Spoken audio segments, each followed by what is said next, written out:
E aí, pessoal? Bom dia, boa tarde, boa noite. Vamos começar mais uma aula de biologia. Aqui, professor Rômulo Nunes. Hoje vamos falar sobre os ácidos nucleicos, né, gente? O DNA, o ácido desoxirribonucleico e o RNA, o ácido ribonucleico. Vamos nessa? Então, gente, a primeira coisa que a gente tem que saber sobre os ácidos nucleicos é onde eles são localizados, né? Então, como vocês podem ver aí, em regra, eles são localizados dentro do núcleo da célula, não é isso, gente? Mas nós podemos também encontrá-los em organelas citoplasmáticas, como a mitocôndria, né, e os cloroplastos, né, que são organelas estudadas em aula própria. Os dois tipos, como eu já falei, né, dos ácidos nucleicos, o DNA e o RNA, ok?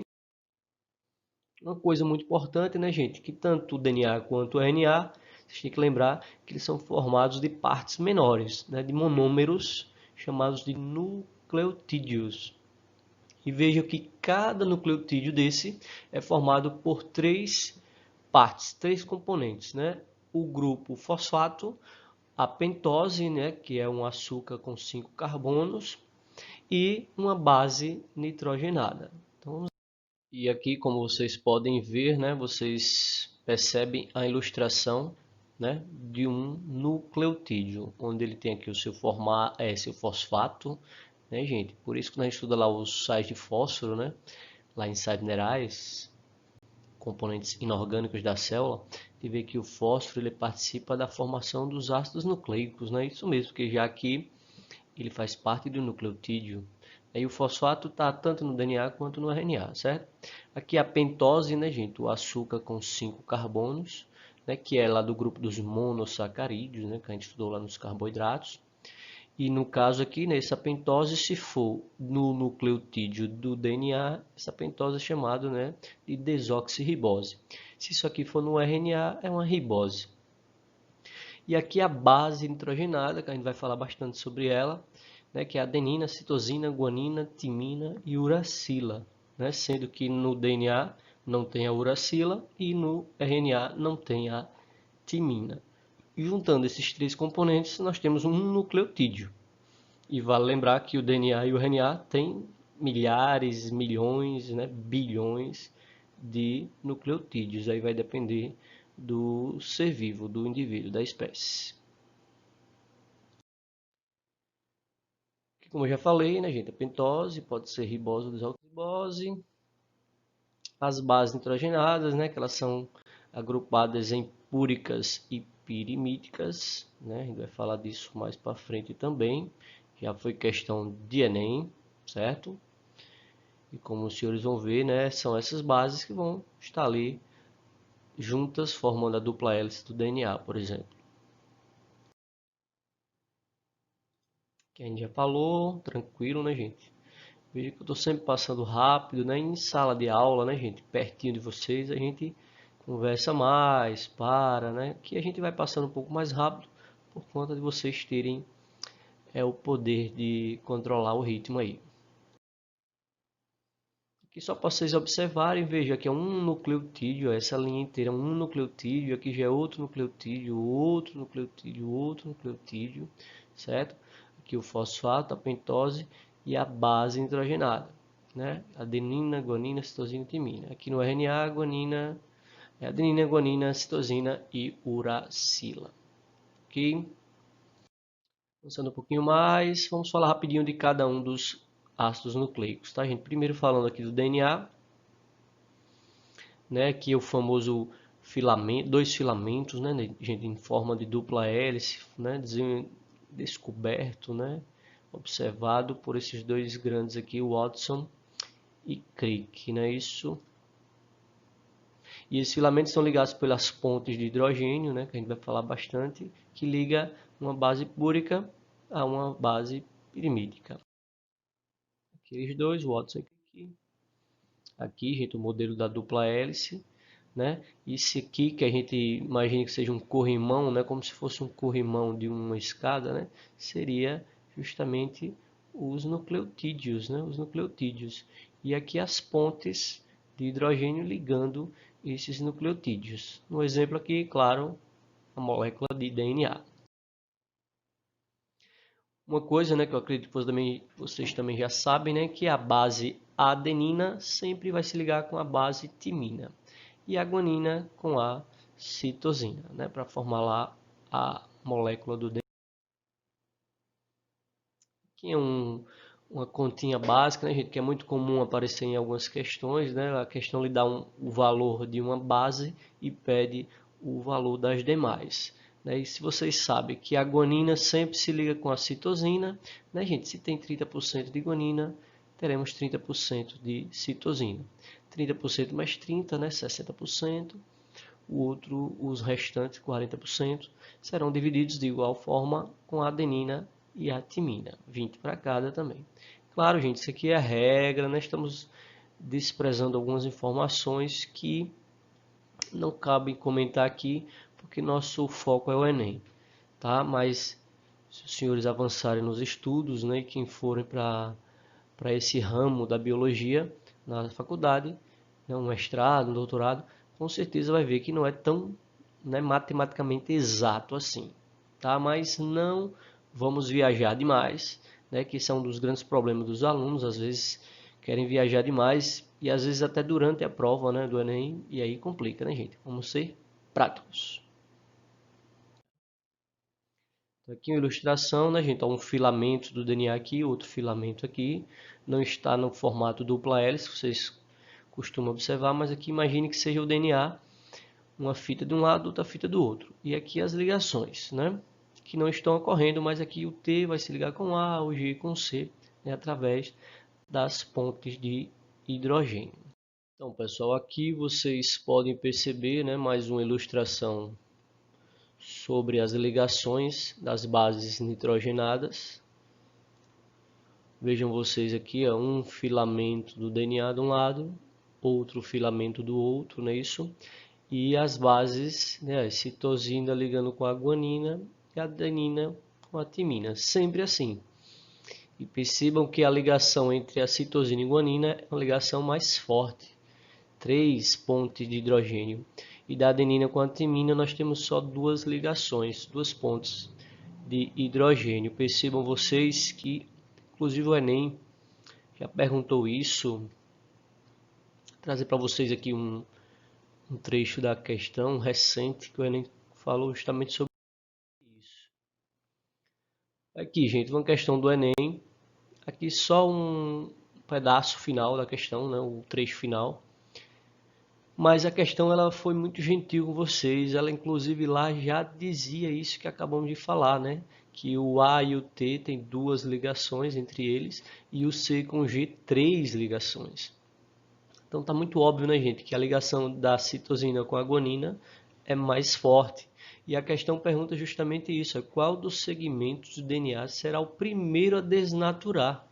Então, gente, se uma determinada molécula desnatura, dá a ideia que as ligações foram quebradas, tá? E qual é a mais fácil de desnaturar? Obviamente, a molécula que tiver mais ligações fracas, não é verdade? Então, só era o aluno conferir aqui qual era o item onde você vai ter mais ligação de quê? De A com T, que é a ligação mais fraca, né? Que são 2 pontos.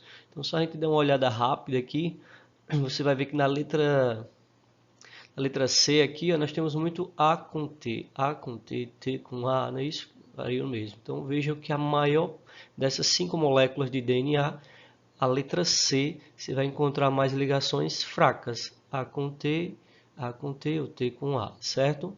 Já se fosse a pergunta, a molécula que ia desnaturar com maior dificuldade, aí sim você ia procurar onde tivesse mais ligações C com G. Mas como ele quer saber, ó, aqui irá primeiro desnaturar, então vocês vão para que tiver mais ligações fracas, que é a adenina com a timina. Letra C, ok? Vamos seguindo aqui. Avançando aqui, rapidinho falaremos da duplicação do DNA, né? Ou seja, o DNA formando 2 novas moléculas de DNA. Também chamado esse fenômeno, né, gente, de replicação.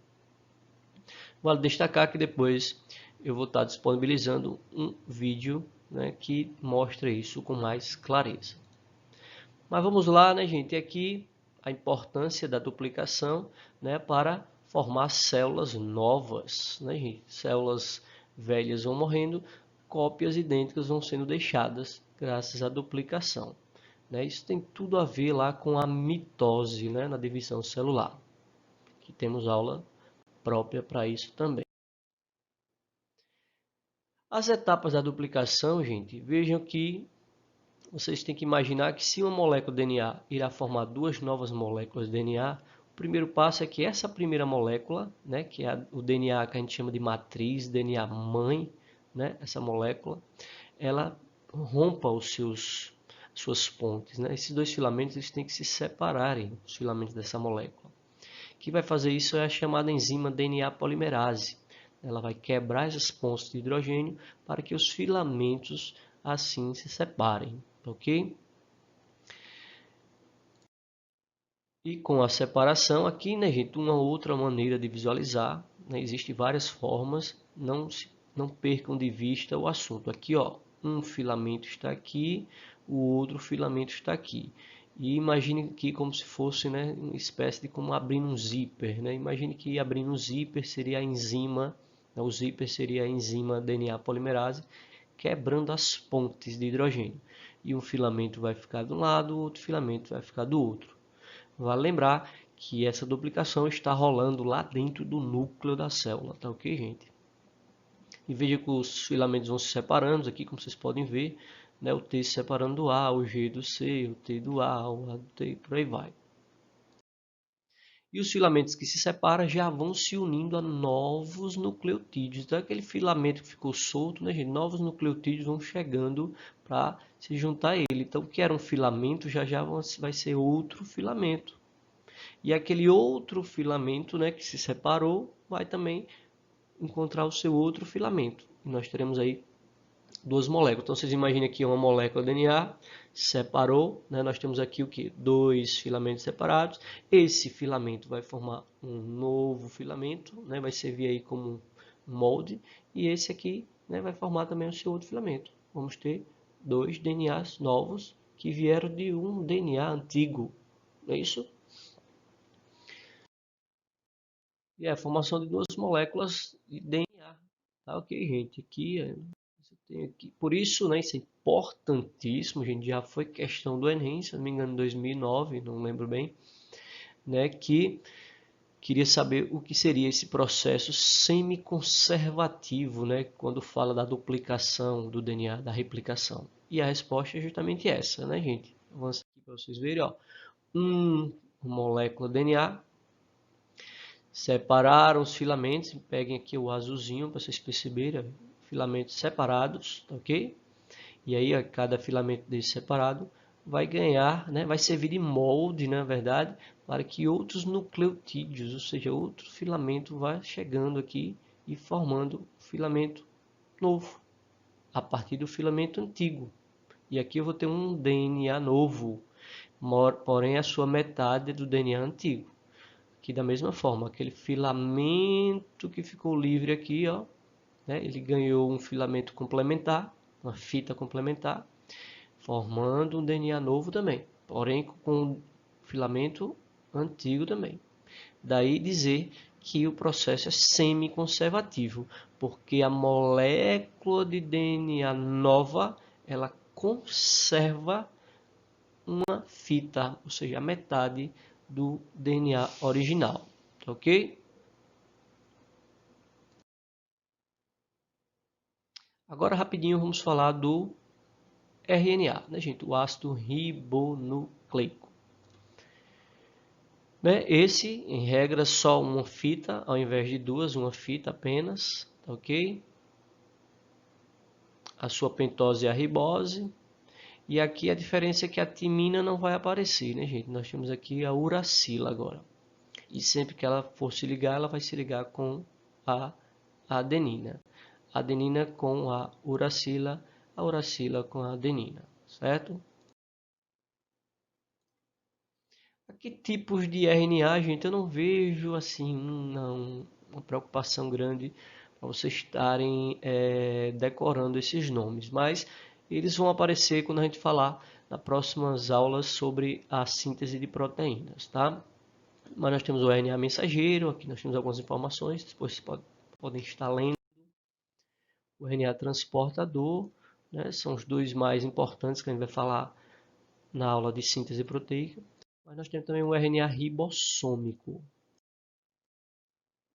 RNA ribossômico, que inclusive é o maior deles, né? Tem uma função mais estrutural, ele vai estar mais, digamos assim, sustentando, né, o processo da síntese proteica. E a síntese de RNA, né, gente? Veja, DNA formando DNA, vocês viram que era a duplicação que ocorre lá no núcleo da célula. Aqui a gente vai ver a formação do RNA, que também ocorre no núcleo da célula, também a partir do DNA. Só que agora a gente chama de transcrição, não é isso?